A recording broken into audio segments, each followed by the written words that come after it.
Hello, neighbors. This is Daniel. This is Katie. Welcome back to the Future Neighbor podcast. So from today, I'm going to talk in a different tone. Really? I will try to find my C spot. What's a C spot? 안녕하세요, 여러분. This What is my C spot. C spot is like A tone that is like very relaxing for the ears to hear. It's not too high, not too low, somewhere in between, and everybody has a different C spot. So I was looking at some YouTube videos on like how those Korean announcers like train their voices because they all seem to have like the same tone, right? Right. And then there's like a whole like academy on it, finding your C spot. All right. Well, you talk with your C So do I spot. sound a little bit different? It sounds forced. It doesn't sound natural. I don't like my too high-pitched voice. I feel like it's a bit too shrieky to the ears. No, not at all. It's you. That's your voice. Love it. And then if you love your voice, other people will love your voice. It's all about confidence, baby. Okay, I'll go back. I'll talk with my G-spot voice. G-spot? Yes. It's C-spot. C-spot. We have a lot of stuff that we want to talk about. Yeah. What comes to mind first? First, I want to talk about this new drama that I've been watching. Vincenzo. Yeah. So it started airing. So I just finished the episode 4 this morning. And it's really, really fun. It's really, really big scale drama. Like it starts off with this main guy in Italy. He burns off the entire like vineyard. Vineyard? Yeah, vineyard in Italy, and they he travels to Korea, and then that's how the whole story starts. He's like an ex-mafia. Who's the main character? Song Joong-ki. Song Joong-ki is he does a good job acting. Yeah, and I really like his voice. I think his voice does everything. He has a nice voice. Yeah. It's really, really good to hear. And then, but all the rest of the actor, like the main actress, is actually new to me. I think she's like less known, but because of this show now, she's gonna become much more famous, I think. But then one thing I noticed about her is she has a single eyelid. So in my head, I immediately start thinking, now people are going to like say, oh, just because she has a single eyelid, it's like, oh, she kind of looks like you. Because I always get that whenever there's an actress who comes and then she has only single eyelid, it's like, you kind of look like her. Yeah. That's the only feature, but yeah. This was the drama that you got mad at me for, right? You were like, Oppa, come here. And I was like, what? And you're like, does this character look at me? Look like me. Yeah, and at that scene, there was an old lady getting into a car, and I was like, no, you look much younger. And you were like, no, you idiot, the other girl. Yeah, that old lady was just the only thing that... but she had frizzy hair like you did. That's why I thought you were asking if you look like the old lady, but there was the prettier girl, which I failed to recognize. Yeah. Which got me into some trouble. Yeah, and big trouble. How could you do that? You immediately ruined my mood. But it seems like there's a lot of back-to-back hit dramas coming out. Right now, yeah. There was a little bit of like drought of good dramas for some time. And then so Vincenzo. But I look up Vincere. So the ending for the episode 4 that I was watching, it finishes with Song Joong-ki saying Vincere. And that sounds similar to the title of the drama, Vincenzo. So apparently Vincere means to win in Italian. Oh, it's like the verb to win. Yeah. Oh. So I think that's like how they named, because the main guy's name is Vincenzo Cassano. Cassano. Yeah, I'm really, really getting into it. And there's another one which has Park Shin-hye in it, but I haven't started that one. It's called Sias or something. Yeah, if you guys started on it and if you think it's good, please let me know. There seems to be a lot of people who are getting into Korean drama who are not necessarily into Korean Music, other things. like Korean movies or TV shows before. So I think Netflix is really bringing it towards mainstream across the world, and it's very interesting because whenever you post something, like you like to post little clips of you watching K-drama, Yeah. then our Instagram, like next day I'll just tap into it and everything is like heart, heart, heart, heart, heart, Yeah, heart. we get so many Oh my God, messages. yeah, like, best episode that. ever. It's like, wow, there's a lot of people watching together. Yeah, but It's I cool. really like it. I like those mini interactions. Oh, by the way, you know, Minari won either the Golden Globes or One for nominated? no, they won it for best foreign film. Oh, really? Yeah, but then that took them out of the running for the best picture overall. Because if you win Oh, one really? category or something, Oh. yeah, we have to go watch But it. that's amazing. I think Good for it's them. airing starting this week. Yeah, You can watch it on the cinema, but Yeah. nobody goes to cinema now. going on a little tangent. Remember yesterday when we were meeting our friend showed us a YouTube clip of Sandra Oh talking about how when Bong Joon-ho won Best Picture at the Oscars for Yeah. Parasite, the interviewer was asking Bong Joon-ho like, "Oh, what if you don't win at the Oscars? Are you anxious? Are you nervous about how it's going to come out?" And then he was like, "I already won the French award show. The can. I already won the Cannes and the Oscars. That's more of a local TV show for America." And Sandra Oh was so like mind blown because there's a huge different mindset in the experience of Korean Americans versus Koreans, or what we call Koreans that are just been raised here. Yeah. So for a Korean American, America seems like it's the center of the world, and the Oscars like outstrips, you know, even Everything else. Everything else comes second, like the Cannes, whatever. Yeah. But for someone growing up in Korea who doesn't live in that Hollywood centric life, Cannes means everything more. So he's already won it. So he's like, whatever, if I don't get the Oscars. And I think Sandra Oh was just talking about how refreshing it is to like hear from a Korean who has been living among his people. Like, who didn't grow up with that. Who didn't like grow up in the US thinking they're a minority and that they have to prove themselves in order to prove how much Asia or Asians or Koreans have made it in the industry by winning something like the Oscars. And just this whole different mindset between being raised outside of America with your own people versus being raised as a minority in a place like the States.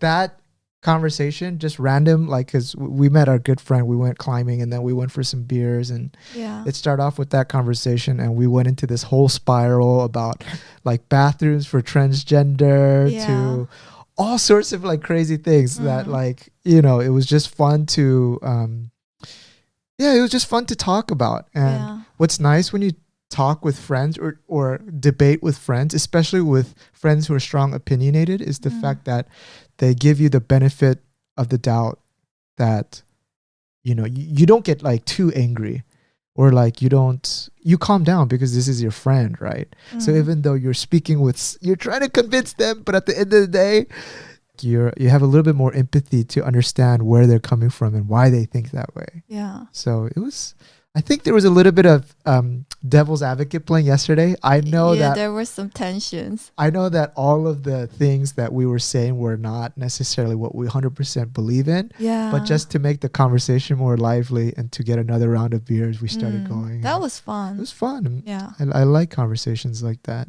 And something that we also reflected on was like that maybe like 20 years ago, like people like going abroad to like learn English or like do the Western education, and then they will come back to Korea like after uni, and then they will be basically really like met with a lot of admiration, like a lot of good compensation, like definitely treated above average. Whereas nowadays, or even like since 10 years ago, you mean 교포s basically?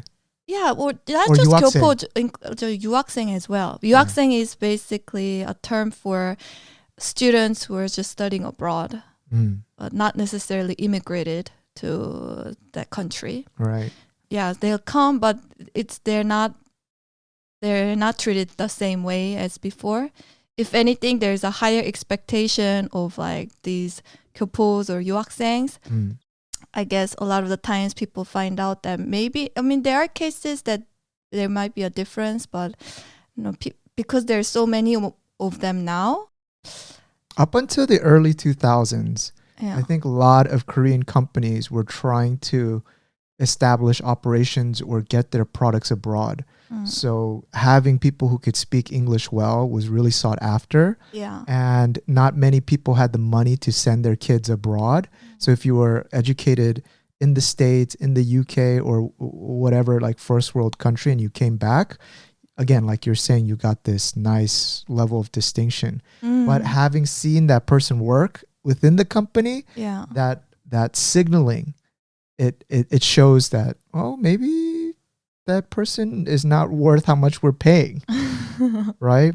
And now in the 2000s, is probably since, I would say, like maybe 10 years ago, you will not have the privilege anymore. Yeah, it will be just as difficult for you to find a job in Korea. The companies have realized that more than having a native English speaker do kind of mediocre work, they'd rather have like a Korean who can speak a little bit of English, but is still awkward, but be great at doing their regular work. The degree from abroad is worth much less in Korea. Yeah, I think that glare is mostly gone now. Yeah, it's gone. Now, I do want to segue into, I want to give like an ode to Korean cafes. Yeah, like the other day I was driving to the cafes, and I realized like how much I underestimate the role of Korean cafes during my life here for the last decade in Korea. Oh, you know, yeah.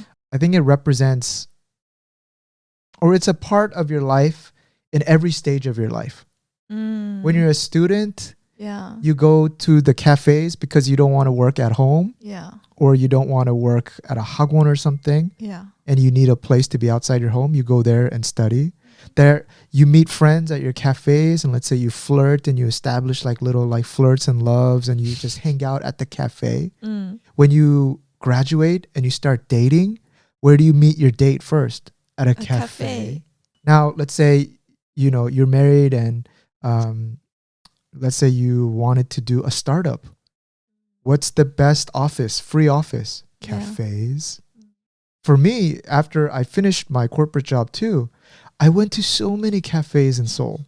Yeah. Because, you know, during the afternoon, there's only like grandpas or elderly or people without jobs. Like, and the cafes are empty, or a lot of them are empty during, you know, weekday lunch hour times. And, you know, Korea has very fast Wi-Fi. It's very safe. You can leave your computer out, your cell phone out. And you can basically stay there however long you want. That's right. There's no pressure. That's the beauty of it. Oh, yeah. They don't charge you by hour. It's a free office space. Like, why do I need to go to that WeWork when I have Cafe Pascucci? Yeah. Cafe Bene. Yeah. Starbucks. Tusum Place. I like Tusum Place.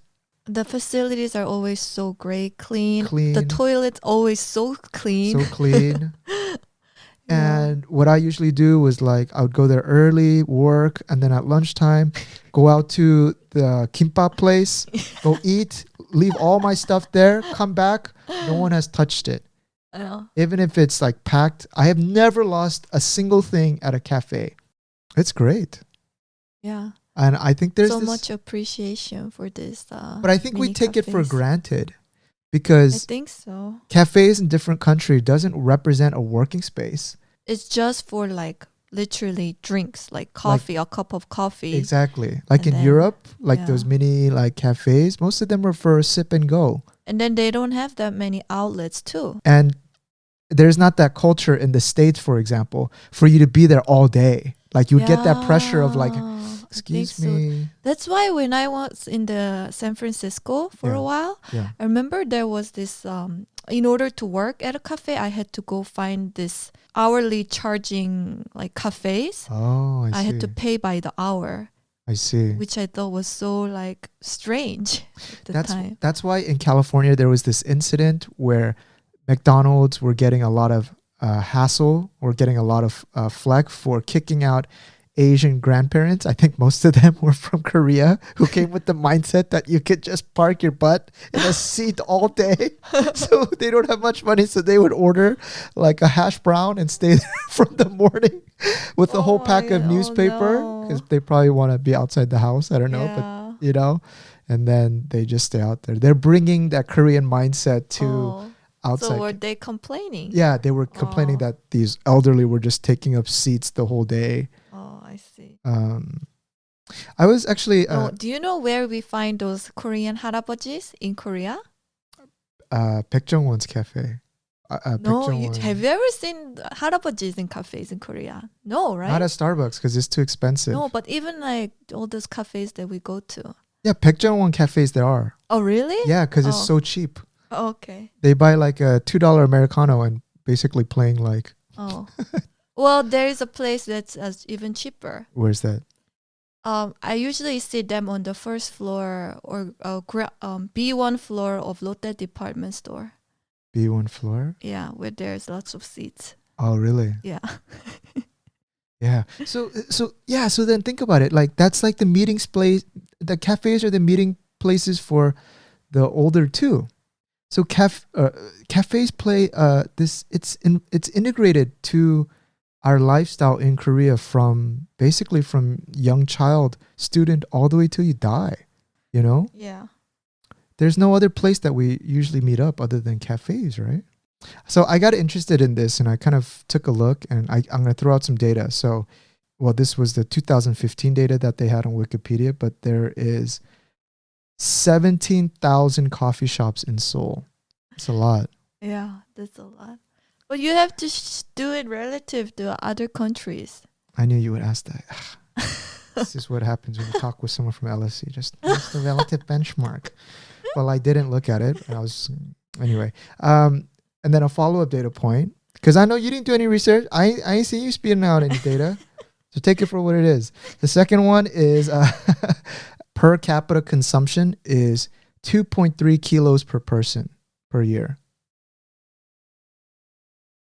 Okay, I got an empty stare. Let's skip over the data. No, but you're right. Like I was reading the other day a book about this architect. And then he was comparing like the density of cafes in Seoul versus like New York, Manhattan. And he said Seoul, the city of Seoul has the most number of cafes for a given square space that we are. Relative to what city? The whole world. So when you say it with your voice, you're convicted and like excited. That. I knew I sound like that. I knew I would sound so like shrieky and like narrow voice. No, that's not what I was trying to... Anyway. But people might be, when you come to Korea, you might be a little bit shocked by the price of coffee.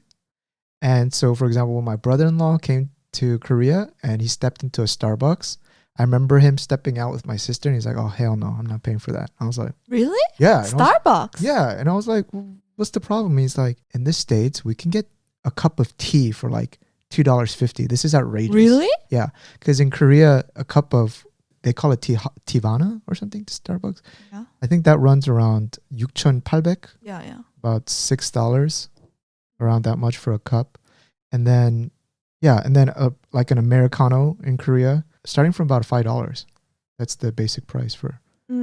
But you know, it's interesting because like when first Starbucks landed in Korea, they were charging like coffee at like the same price they're charging now, which is like 4,500 won to 5,000 won, which at that time was so expensive compared to like the coffee price in other chains. Yeah. Like other chains would be like maybe 2,000 won, 3,000 won. Yeah. So Starbucks coffee was like considered like such a premium, expensive coffee.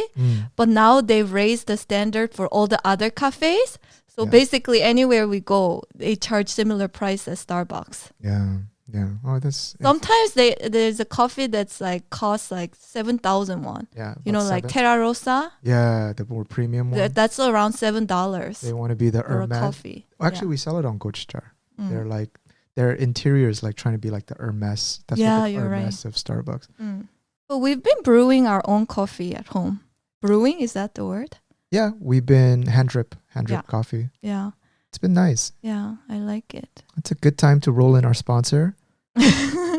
This episode is brought to you by Gochujar.com, where you can get or sample some of Korea's best cafes. We have, I think our most recent addition. Well, we used to only sell the drip bag coffees, but now we're also doing just the whole beans as well. Yeah. Because it's So more you can economical. grind your own Yeah. beans. We started to do that, and it's a little bit therapeutic in the morning. Wake up, and we got that little hand grinder. Yeah, it's real. I like it. I enjoy it. Right? The process, right? Oh. More than just opening up a drip bag, just Yeah. going through the process. And then the smell. The It smells smell. so nice. I wish there was a perfume that smelled like that. Yeah. Coffee But I think you're a better coffee pourer than I am, because when you do the hand drip coffee, it tastes right. And then when I do it, it tastes a little bit bitter. and strong. Yeah. So what did you say last time? What's There missing? was you didn't have the dedication and love. I wasn't making it with dedication and love. Mm, That's what's missing. I think so. That's what a lot of chefs say when they add MSG, but they try to hide that they're hiding MSG. You didn't make it with a lot of love and care. TLC. Are you pouring MSG into our coffee? No, I was pouring in lots of love and anticipation. I see. Actually, before we get off this cafe, which cafe do you like the most? Do you have one that comes to mind? Like actual physical store. No, a virtual one, Katie. What? Katie, come back down to earth.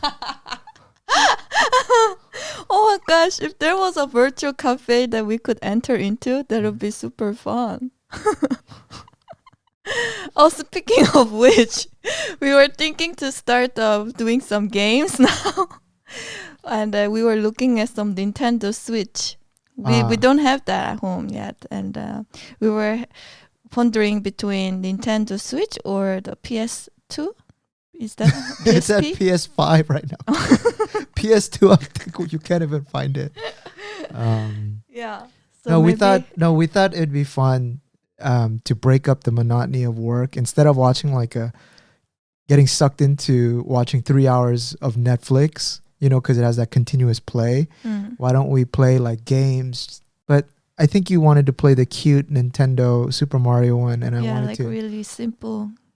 Mario Kart kind of Yeah, thing. but you're into more like Well, no. sci-fi. Well, no, I'm a little bit torn right now because number one, I haven't played a video game or owned a console since Nintendo 64, and I just feel like I'm kind of in the boat that games are kind of a waste of time. I do enjoy playing games, but not at this age. Now I do kind of want to just bring game, and if it is, I want to try like the best games. If I'm gonna, you know what I mean? Like with VR. No, not with VR, but like the crazy ones that I see on PS5. But then you said those are too scary. Yeah, I'm not into those like bloody fights. Yeah, so maybe we're gonna have to play like those. Ding dong, ding dong, ding Yeah, dong, yeah. ding dong. With lots of balloons and popping. Our levels are so different. I don't think we can buy one together. Yeah, maybe you'll play the Switch by yourself, and I'll play the PS5, and we'll see. We'll see if we end up getting one, but we're kind of on the fence here. Anyway, so back to which cafe have you liked the best in Seoul and then in where we live near Bundang? Yeah, there's one like in our neighborhood. For Bundang. That's like a 2-story floor. It's huge inside, and I love the interior of that place. It's all like black interior. So somehow whenever I go in there, I am able to concentrate much better than a place with just white beige background. You like the industrial interior, Yeah. right? That like kind of Kind of raw dark. warehouse kind of feel with the high ceilings. Yeah. It's the high ceilings. Is it? Yeah. The name of it is Open Coffee. Coffee in Bundang. What's that? 그 거리 이름이 뭐지?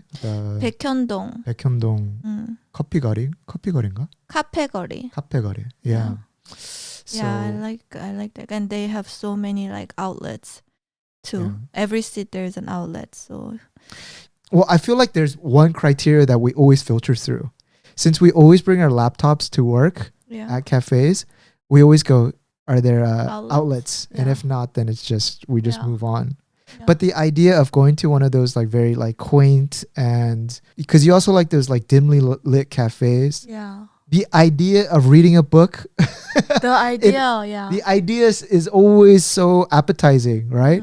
But then when it comes down to going to the cafe, we always pack our thing, and then we end up going to, a lot of times we even go to Starbucks because it's always reliable. And the Starbucks are huge in Korea. But Starbucks tend to be just so many people, and it's just very noisy. So I can't really concentrate. So one thing about Starbucks, random fact, like I kind of wanted to, like, once I built up enough money, I kind of wanted to own a Starbucks. Oh, yay! No, we're 감사합니다. we're only at the idea phase. So I'm telling people the details, right? So it's a little bit different, or I'm not sure about the States, but in Korea, if you want to open a Starbucks franchise, you have to own, one of the prerequisites is that you have to own the building itself. Yeah, so you need to be quite wealthy. Yeah, start with. That's why I wanted to bring it up. It's not just you get the license, you pay the license rights to open one. You have to own the entire building. Yeah. And a building in Korea is a few $1 million. And that's because Starbucks doesn't want to lease a space where the building owners gets greedy and starts raising their rent prices. And then them having to move around, relocate because of that. So if you're the owner, I think they make a pretty long lease at a set price, and they want to talk to the owner. So So the is question, that only unique in Korea? Well, I think it's less of a problem in the States because in Korea the square foot price of real estate is like New York or San Francisco. It's so expensive, whereas I don't know, in places where there's more land, it's easier to open a Starbucks because there's just a lot of land. So, well, I had a friend who used to work at Starbucks in Busan. She was working there for quite a number of years. Any interesting like insights from it? No? Yeah. Oh, like what? I think one time she got relocated to this new branch where there was a lot of like young moms and young couples. And then she was just saying how stressful it is to deal with young moms. Young girls. Why? They demand so much. From a Starbucks? Yeah. What could they demand? Like a baby seat? Yeah, or maybe their attitude is just. Yeah, I think the attitude. I remember she saying she got a lot of stress. Yeah. Well, one thing that's kind of a stereotype in the Americas, like people will order their drinks and they have so much custom specifications. Like, can I have an Americano, or like, can I get a vanilla latte, soy milk, extra foam, an extra pump of. But in Korea, I have never heard anyone ask for specifications. I don't think Koreans are just reach straight off the menu. The Americano. I don't know if you're even allowed those customization in Korea. No, are you? Yeah, you are. Okay. Yeah. I didn't know. Or like that. Burger King has built the reputation in the US as we make your burger your way. But in Korea, it's always, number 2. Really? Yeah. I've never seen anyone go to Burger King and order. Like, see, I didn't even know that. Yeah, exactly. I don't think you're a big fan of those customization because like whenever we go to Gongcha, you ask me to order it because they ask you so many questions. Like your level of sweetness and the type of what's it called, the pearl you want. Gongcha is like a bubble tea shop in Korea that came over via I think Taiwan or Hong Kong. Yeah. I think Taiwan. But what do they ask you? They ask you so. I get annoyed. If they don't ask you a lot. They ask you like the level of sweetness you want, and you have to give them in percentage. And the level of ice. Yeah, level of ice. Do you want pearls? Yeah, and the type of pearl you want, because they have different types. Then do you want takeout or eat here? Okay, and then do you have any point cards? And then you have a brain fart. I always goes. Ne. Like, but do you know the easiest thing to say is just 보통, which is average. Please give me 보통. Yeah. But my brother gets lost there too, so it's not only you. The other day, Katie and we were at Lotte World Tower, and I was shocked to see so many foreigners in Korea. My friend laughed at me when I said that. He's like, "Have you been living in some countryside? You sound like a harabaji saying that, or like an old grandpa saying that." Yeah, I don't know. The place we live, it's just all Korean families. Like Bundang is just a lot of. It's very family apartments everywhere, just families. But then when I went to the World Tire, remember I was like, "Oh my gosh, look at there's foreigners." Yeah, there were so many foreigners. I was also really surprised. I know. And they didn't look like travelers. They looked like residents. Yeah. You know, people living. Yeah, I was very happy to see that. Me too. Actually, I was so happy that like to one person who I kind of accidentally made eye contact with, I had this like internal dialogue with myself. What if I went to that person? I want to be like, "What brought you to Korea? What are you doing here?" And then I looked at myself and I kind of listened to like just observing what I'm thinking. I'm like, I'm turning into that old harabaji. You know what I mean? Old man. Old man, like 20 years Just ago. Curious. Yeah, that would go to some like random American and be like, "Where are you from?" "Oh, okay. Very good. You like a Korean food?" You know? And I'm like the second version of that. Like, it's good that you recognize that. Yeah, though. so I didn't say anything. I gave them my resting face. I didn't put it in the word. So what I did, I looked onto my phone and I was curious basically how many foreigners are living in Korea. I told you guys this is going to be a stats episode. From 2019, there was 1.16 million foreigners living in Korea. This includes both long-term and short-term residents. Okay. And then in 2019, there was 116% increase to 2.52 million. Oh, the first figure was when? 2009. So over a decade, there's been 116% increase. Wow, that's a lot. Yeah. And then obviously because of COVID, that number comes down because people flew back to their home countries. Yeah. A lot of them. Yeah. But an interesting is how does that break down? By country. Oh, yeah. Okay. As of October 31, 2020, the number one country of America. Foreigners, what do you think it is? America. No? Ding! China. Chinese. 918,000 Chinese. What is that in Korea. percentage? Number two. Please run it. This absolute number doesn't mean anything. No one that's sane can do the division 918,000 divided by 2.52 in their heads. Who can do that? That's why you have million. a calculator. Okay, I'll do it. Yeah, keep going. Number two, or the second in place is Americans. So there are 147,000 Americans living in Korea. It's a lot, right? That's a lot. I was actually totally shocked that, back to the number one, Chinese. I didn't know there was close to 1 million in Korea. It makes sense because we're neighbors, but I just thought Americans would be number one. Yeah, but there's such a big gap between number one and number two. Yeah, it's about a 7-fold increase. 7 times as much Chinese living in Korea than Americans. But Chinese can blend well as Koreans. We have Asian faces, so it's much harder to you don't pick up that they're Chinese, right? But Americans, of course, you can tell it's Americans. And then number 3, the Russians. Russians. I didn't know. 51,000 Russians living in Korea. Number 4, Japanese. arigato.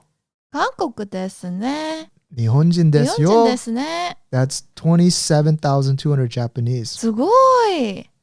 Number 5, after the Japanese, there's 22,200 Canadians living in Korea. And then followed by Australians, and then followed by British. British, 5,900. Wow. It's interesting, right? Yeah. Chinese population by far outweigh everything, and then Americans, Yeah. and then Russians. I wish we could get more and more foreigners. I want this chart to get bigger. More diverse. Yeah. Yeah. So that I could ask more people at Lotte World.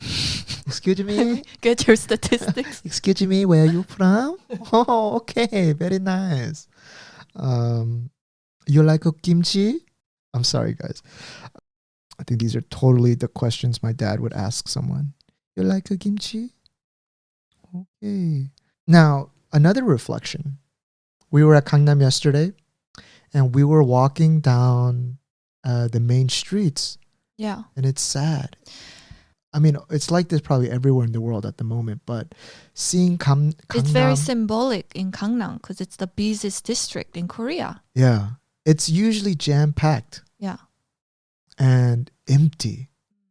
And my friend, after we went climbing, he was like, hey, there's this mandu chip, this dumpling place that I know is delicious. And it's been around like more than 10 years, Yeah, apparently. he said, let's go to it. And I was Yeah. like, I'm not really feeling mandu, but all right, let's go.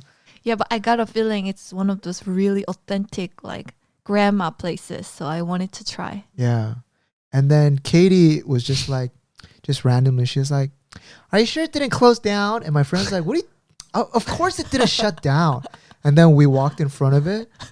There was no chairs or anything. We looked through the windows and then they had gone out of business. Oh, And it's so sad. Yeah. Because like if you look on the side of the buildings, you know how they love to write when they've been featured on Korean television? Mm-mm. And for the last decade, they have all these appearances on Korean television. Yeah. But so they weren't many. able to go fight through COVID. It just really hit us, right? Yeah, it hit us because like a lot of these like awesome restaurants that serve Korean food, like over the last decade, there's been this macro wind of Korean restaurants not being able to compete because when Koreans go out, they want to have food that they don't eat at home.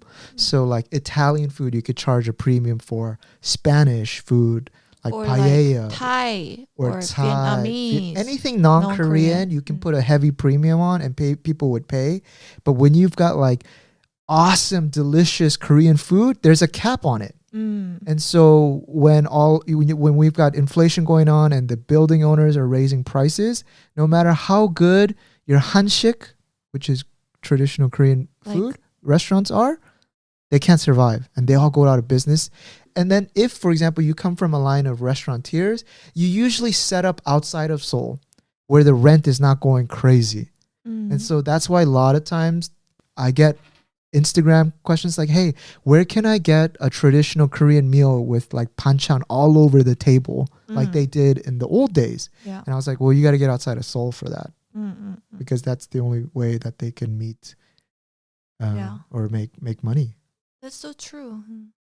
There are, I think the more traditional Korean restaurants, they're located towards where the older generation live, like north of the river, near 종로, 종로 1가, 2가, 3가, 충무로 over there where the government buildings are. Yeah. There's still a lot of traditional Korean restaurants. But near south where the tech companies are and all that, it's all transformed to like international foods. Yeah. So what did we end up having? Dim sum.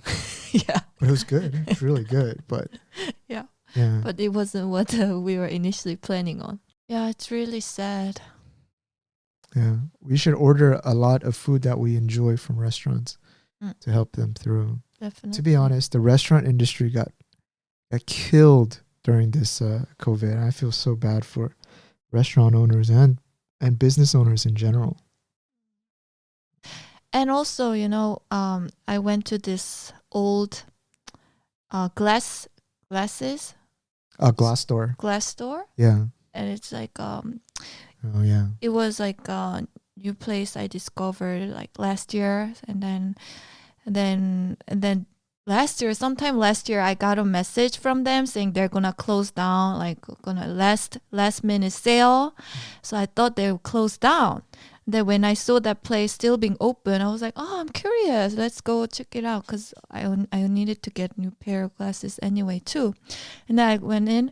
The interior looked the same. So we were like, is this the new place or is the same place? And then we saw the owners. It was like really old grandfather running the business now. Yeah. And I asked because I was like, oh, is it the same place? Because I came here last year. And then he was like, it's the same place, but we had to cut down all our They employees. don't have a single employee anymore. So it's like this old couple running the business. Immediately we were like so much more sympathetic towards them, you know? Yeah, we decided to just get the glasses there instead of the more high-tech looking store that was right next to it. There was a glass store that said we are run by the AI. Yeah, like AI algorithm helps us. Like, this is bullshit. AI my ass. They just put an RFID tag in. Yeah, it was really funny because it said all AI. So I got curious. So I went afterwards to check out the store. Yeah. And what they do is like you can put on whatever glasses they have. You look stand into a in mirror. front of a mirror. That's right. And then they will just tell you how much that is. Yeah. That's it. But I don't know what's AI I know about the that. store was like, we're using innovative AI technology. I'm like, dude, that's like you just put information into a tag and it's just giving off the information to a display. But they made it seem as if it was like analyzing your face. It was kind of gimmicky. Yeah. But anywhere in Seoul you go right now, to a lot of these mom and pop shops, you'll meet the owner because they have laid off a lot of their staff, and the service is a bit slower because a lot of the owners have now doing the service themselves. Yeah. So, and remember, even after that restaurant we went for Icha, but we went back to that Old Valley, and all of the restaurants had closed their doors. Right? Yeah, that was Nothing was open except for a few places that were just doing delivery. And so even though it was Gangnam, it was like dark alley, I know, like no lights on. I That know, was it's so bizarre. yeah, it's tough right now. One other thing, because I was clicking on one too many links, and I saw an article by the Korean Herald today that was showing that the ratio of boys to girls in Korea has reached its most equal state. So the number of baby boys to baby girls is a ratio of 104.9. For every 100 girls that are born, there's 104.9 boys. There's more boys. Yeah. But you got to ask the question you asked me earlier. Relative to what? So I'll answer my own question. I wish I can record your face. So 2020, again, 104.9. 1993, that ratio of boys to girls was 209.7. So what questions rise up in your mind? How is that possible? How is that possible? That just basically means there was a lot of abortions for girls, Yeah. right? 104.9, which is at right now, that's the natural level that's observed worldwide. It's about 105 boys to girls. You would think it would be 100 to 100, right? Yeah. Just 100, but maybe the boy chromosome is a little bit stronger and there's more boys that come out naturally. Just slightly. I mean, it's like a statistical margin of error, but 105 naturally observed around the world. Korea is now at 105. It used to be 209. That's crazy. Oh, that's a little bit different to what I kind of expected. I thought the girls' ratio would be much higher. Because based on what I hear amongst like people who have kids now, Yeah.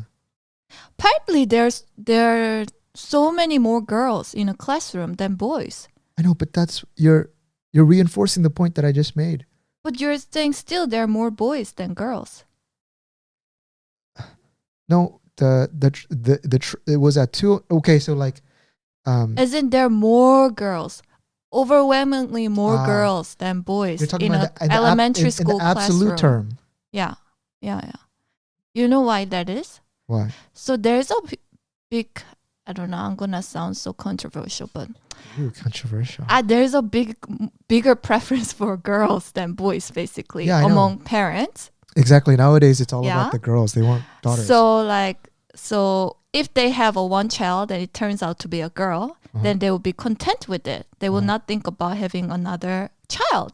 But then if you have a first child and it's a boy, yeah. like the mom or the dad, they still want to like try so that they can have one girl. It's like okay, this is going to sound controversial. It's like a reverse abortion, Yeah. right? You're like yeah. having more kids. Oh, like we didn't get the one we want. We got to have another one. Yeah. That's much better. Oh.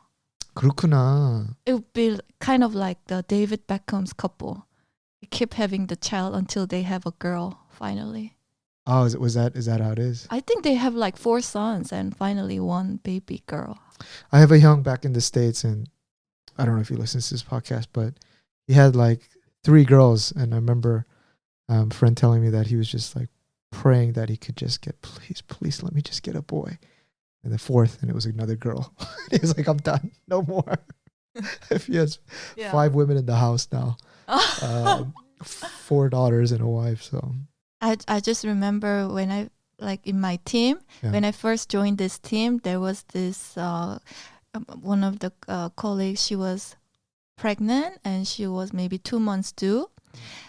And then she found out the gender, and it was a boy. And I just remember the stress on her face. Really? That's like, so funny. I don't know. I just like, I can't imagine my life with this boy.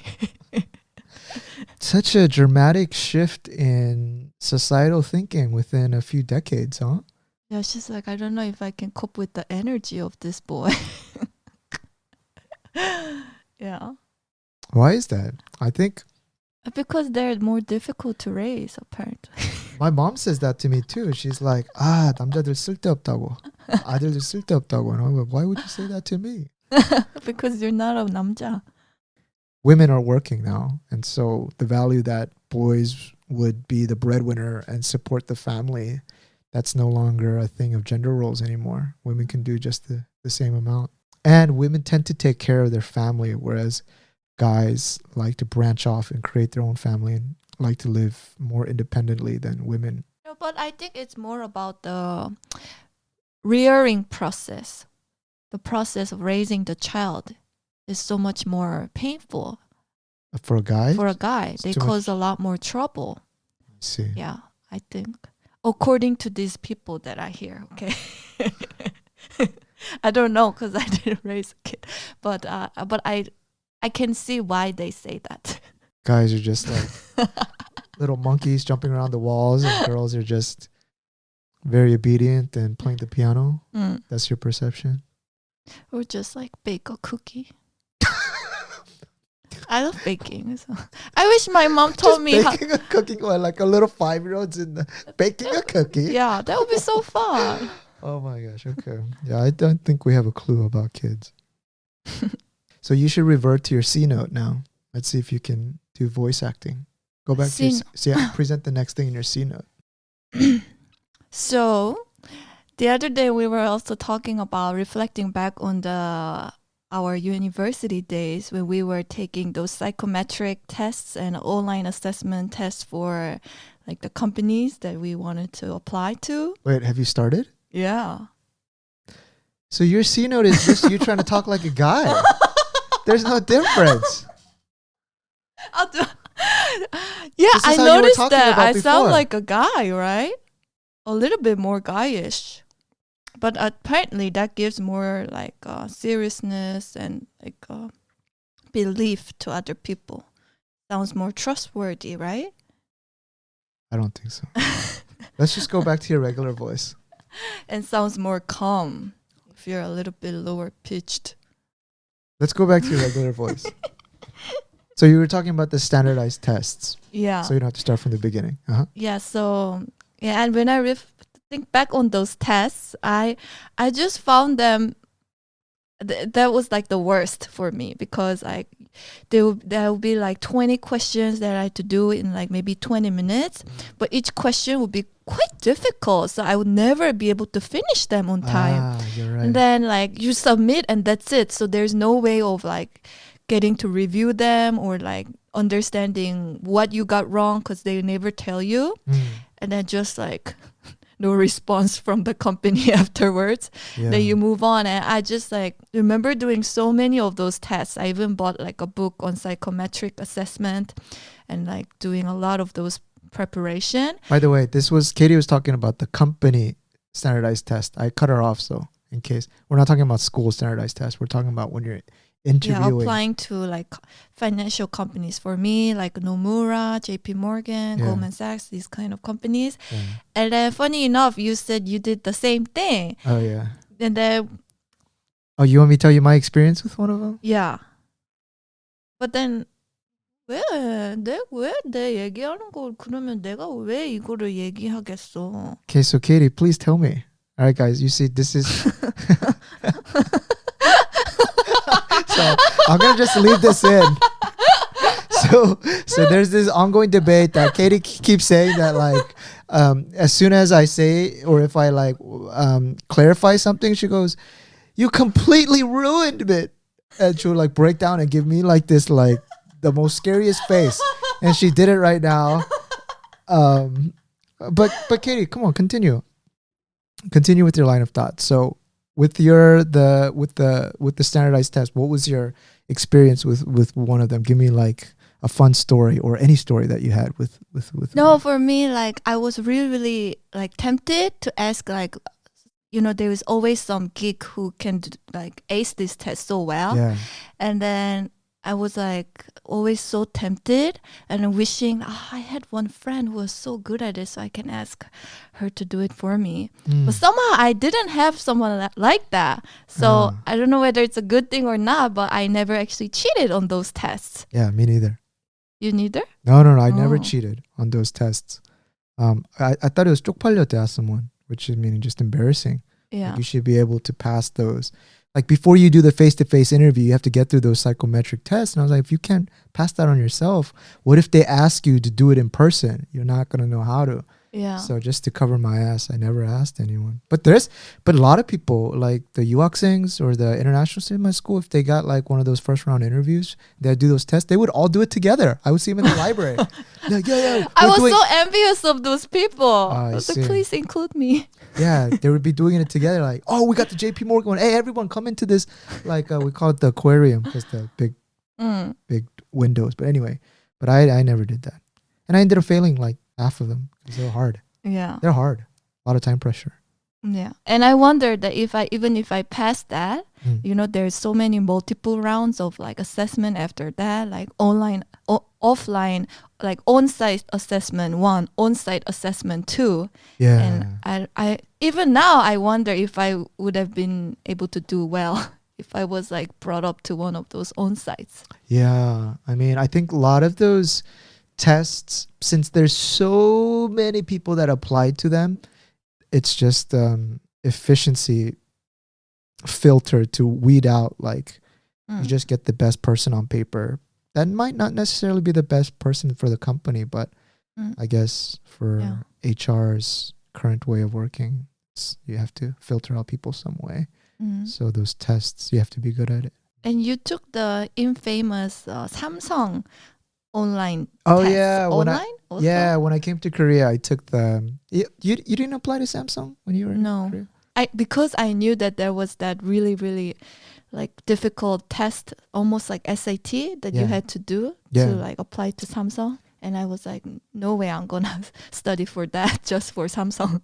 I applied to Samsung Securities, but then they have the official recruiting season and I put it in and apparently it's called... Is it SSAT?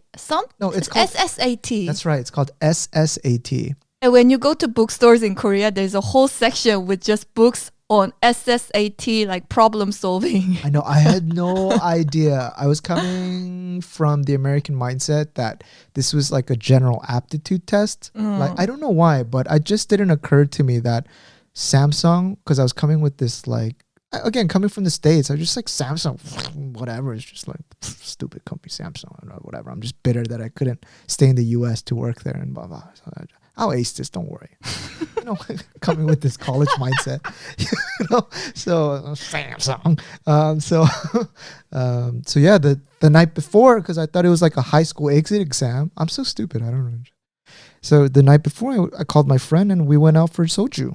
And we're just drinking, went to 2차, 3차. I remember next day, woke up, had a little bit of a hangover, got on the train, and I think it was going towards Suwon. I don't remember the exact location, but I do remember there was a lot of students that looked like my age or freshly graduated students, and a lot of them had these thick SAT-like books, and they were going through them on the train. And I kind of, slowly made my way over to see what they were reading.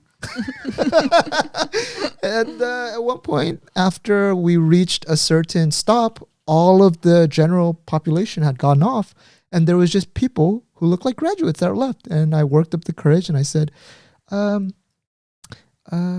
you happen to go taking the SSAT?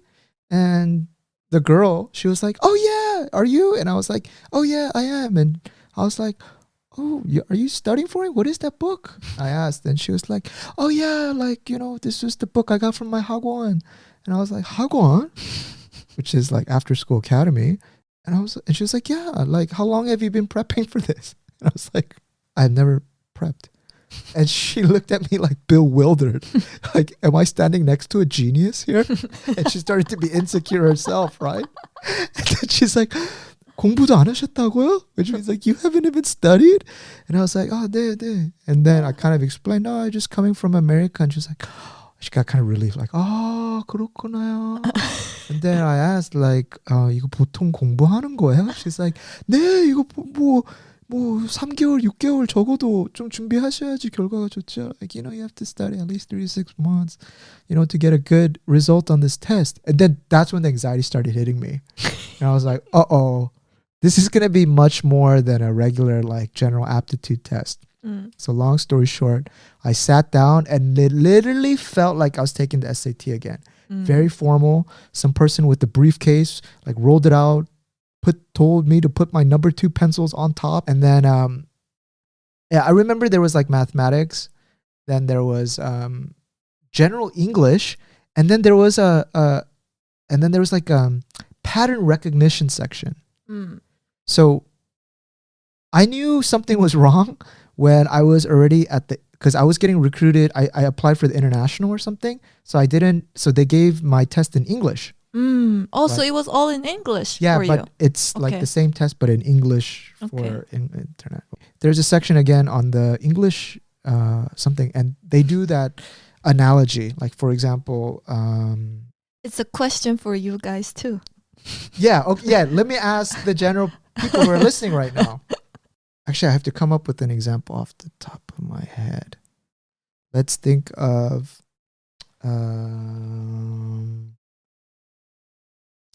an analogy question would be like, leaf is to tree, and then they'll give you multiple answers that you can select from. And maybe an appropriate response would be petal to a flower, right? Because you're making the same correlation. Yeah. Right? So I was going through this, and then I come to a few questions that start to get wonky. Like, I almost stood up and was like, what the fuck is this?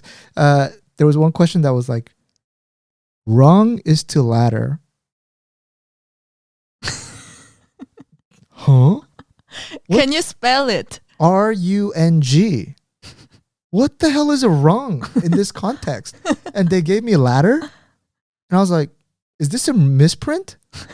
In my head, I was like, do you climb a ladder to hit an imaginary bell and then it turns into past tense? Like, I was already going to the third dimension. Ring, rang, wrong. Yeah, I was already going to the third dimension. And I was trying to make that correlation. I was already thinking Tesla, SpaceX. I'm a man from the future. I was already at that level right now. And then it perplexed me. It boggled my mind. I was like, I've spent 20 years in the States. I have never... Anyway, long story short, I took that and I came home and I immediately on my phone, on my way back, I looked up, what is rung? And in the Oxford Dictionary, in like definition number 77, alternate definitions, that's what you call the little steps on a ladder. Did you know this? Of course not. This must be British English because I've never heard it. And maybe it comes up in Shakespeare literature. You should have read more Shakespeare. Watch out for the rungs on the ladder. Yeah. And so that was one example. But there was just so many odd English words that maybe used in the 19th century. Yeah. So the Samsung SAT, especially the language portion, it really threw me off. And I was like, if I can't pass this portion, how would any Korean pass this? Yeah. The short answer is they just memorize it, right? Based off the SSAT prep books, right? Yeah. But having never studied this, right? And then the other part that really threw me off, the quick answer is, guys, I didn't pass the test. If you didn't know by Yeah, now. if you guys were nervous that, I didn't pass the test. And then the second one, the second part that really like made me want to throw up was like you have a pattern and they show it to you and they say, how would this object, or sorry, not a pattern, but let's say you're looking at a coffee mug and they want you to rotate it 180 degrees. Then what would that pattern look like from the same perspective if it was rotated 180 degrees, let's say clockwise, and then you have to click the pattern. But me being a little bit like not sober and trying to like rotate things in my mind, at some point I was like, Were you not rotating yourself? no, I did. I like used my hands and then my head would follow along as my hands flipped. And then, needless to say, it didn't. But after that, I swore off Samsung. I was like, it came back and I said I didn't qualify. I was like, I think they give you a ranking or something. And I was below the one tier below the qualifying score or whatever. And, my friend was like, you're going to go redo it? And I was like, no, I'm not going to dedicate 6 months to pass a test to go into a company. But it's also because I wasn't born in Korea, and Samsung is for Koreans like the golden tier. It's like working at Google or Goldman or whatever industry, or like working for Tesla now maybe, or SpaceX. But yeah, I just like, no, I'm not going to do that. No, I don't want to dedicate 6 months of my life to pass a test. I was so cocky. I was like, Samsung, you guys missed out. You guys missed out asking Rung on a ladder. Why can't you say steps on a ladder? What are we selling, like microchips to Detective Holmes or something? Sherlock. Yeah. Anyhow. That's a fun story. I'm not a good... Actually, I don't know if I'm a good test taker. Are you a good test taker?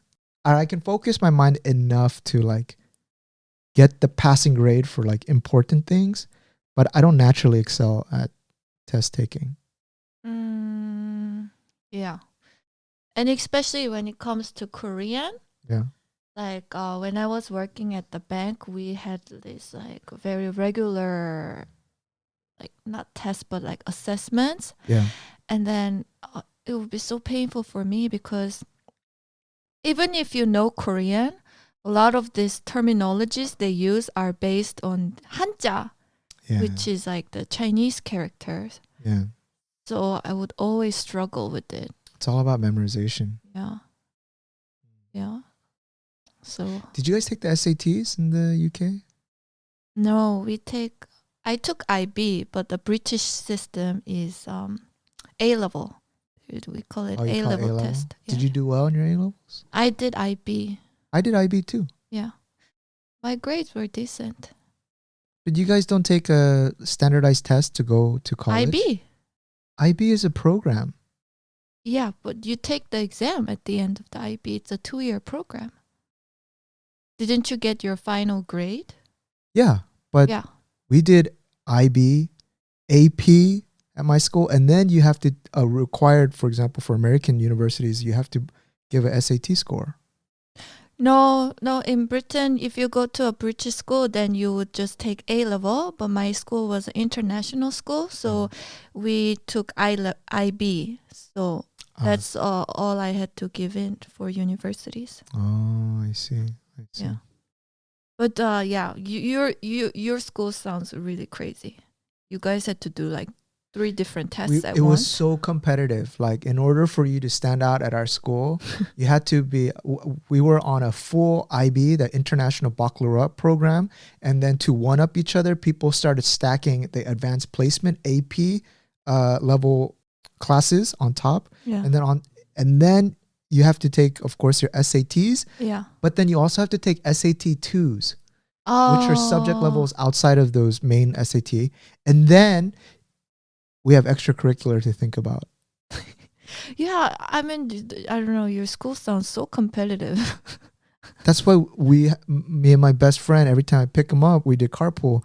Every morning, he's a big dude. He'd be eating his chicken bake from Costco with the orange juice in a hand. And then out of nowhere, like a movie, just a nosebleed would start happening. We were so deprived of sleep. Oh my God. Yeah. I wouldn't know if that's better or studying in Korea is better. It was the same. Like I went to Hagwon for SATs. After all of that high school, I would go, and it was, I mean, my parents left Korea, but the culture, Oh, this they never sounds left the really culture. intense. Yeah. So we, you know, and it was competitive, Oh, very competitive. yeah. That college for me was easy. Really? High school was the hardest I've ever worked, but that doesn't mean that's the most I ever learned. It was how to become a machine and be efficient at doing as many tasks as required. Yeah. But I didn't learn much. I just learned how to beat the system or work the system. Whereas in university, you get a little bit more leeway to understand the things you're studying. Yeah. I don't think that's like the average for American student, right? Yeah, we just had too many tiger parents living in one area in Orange County. Is it a lot of Korean parents? Orange County has the second amount of the number of Koreans outside of, or it has the most amount of Koreans outside of Korea is Orange County. Really? Oh, Yeah. okay. It's like a second Korea. It is. It is like Koreatown. You can. Yeah. Anyway, guys, I think today we did a lot of back and forth, a lot of random topics. Katie, do you want to do anything off the top of your mind before we cut this, or you're going to give them one more? No, I think we're good. I mean, yeah, we're going to go climbing after this. Yeah. Yeah. We have a goal. And Yeah. I like to say it out publicly so people can call us out on it. I want us to get be proficient enough to go like travel abroad and go climbing together. Climbing themed trips Yeah. abroad. Yeah. Where are good places? It doesn't matter. Anyone with a wall. Spain? We could do it. I saw a documentary on there. Or France, I heard. If they have Also, walls, no. we'll be there. Oh, time to sign off. This is my alarm for checking off my work. I see. Everyone have a blessed day, blessed weekend. We'll touch back in and yeah, very shortly. Next week, because we're going to do weekly. That's right. Adios. Thank you for listening. Bye. Bye. In your C note, try it. Bye.